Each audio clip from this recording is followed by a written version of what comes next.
नमस्कार मित्रांनो, तुझी रे माझा मित्र या मालिकेमध्ये ट्विस्ट आलेला आहे। मित्रांनो, ईश्वरीने अर्णवला खूप खास वचन दिलेलं आहे। ते कोणतं तर चला पाहूया। मित्रांनो, आता ईश्वरीने डील अर्णवला जिंकून दिल्यामुळे आता अर्णवचं इनॉग्रेशन प्रोग्राम आहे।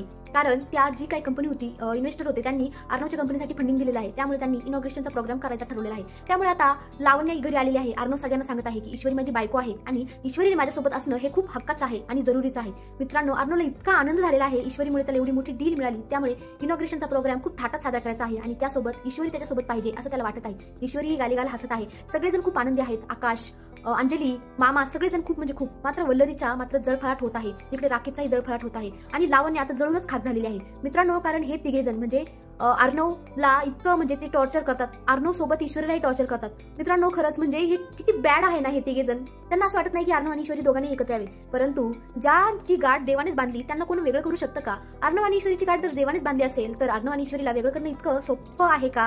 हे त्यांना कळलं पाहिजे ना, बिंडो कुठले। मात्र आता मामीने आणि लावण्याने प्लॅनच केलेला आहे की काही झालं तरी ईश्वरीला घराबाहेर काही पडून द्यायचं नाही आणि काही झालं तर ईश्वरी ही इनॉग्रेशनच्या प्रोग्रामला पोहोचलीच नाही पाहिजे। तर इकडे राकेशही म्हणून खुश होत आहे की सगळेजण इनॉग्रेशनच्या प्रोग्रामला चालले आहे। माझी इंदोरी जिलेबी आता घरीच राहणार, त्यामुळे मी काय आज इंदोरी जिलेबीला सोडणार नाही। मित्रांनो, इतके नीच विचार असावेत का कुणाचे? बापरे, म्हणजे खतरनाक यार। हा राकेशचं करायचंच काय तेच मला कळत नाही। किती घाण विचार करतोय। ईश्वरी एकटी घरी दिसली की याच्या मनात इतके घाण विचार येतात, म्हणजे इतका नीचपणा नसावा माणसाच्या अंगात। तर आता राकेश तर घाण विचार करत आहे, पण आता अर्णवने ईश्वरीकडून वचन घेतलं आहे की ईश्वरी काहीही झालं तरी तू इनॉग्रेशनच्या प्रोग्रामला वेळेत पोहोचली पाहिजे। आणि ईश्वरी ही खूप प्रेमाने, खूप आनंदाने, खूप उत्साहाने अर्णवला वचन देत आहे की अर्णव सर काही झालं तरी मी तुमच्या इनॉग्रेशनच्या प्रोग्रामला पोहोचणार आहे। मित्रांनो, या नवरा बायकोचं नातं खरंच खूप प्रेमळ आहे। एकमेकांकडून ते जसं काय 7 जन्मासाठी वचनच घेत आहेत असं वाटतंय। जणू काय त्यांना देवानेच एकत्र आणलंय आणि ते दोघे जण एका वचनाच्या बंधनात बनले गेलेले आहेत आयुष्यभरासाठी, 7 जन्मासाठी। म्हणजे खरंच यांची जोडी ग्रेट आहे। तर मित्रांनो, आता ईश्वरी इनॉग्रेशनच्या प्रोग्रामला पोहोचणार की नाही तुम्हाला काय वाटतं? कमेंटमध्ये नक्की सांगा। धन्यवाद।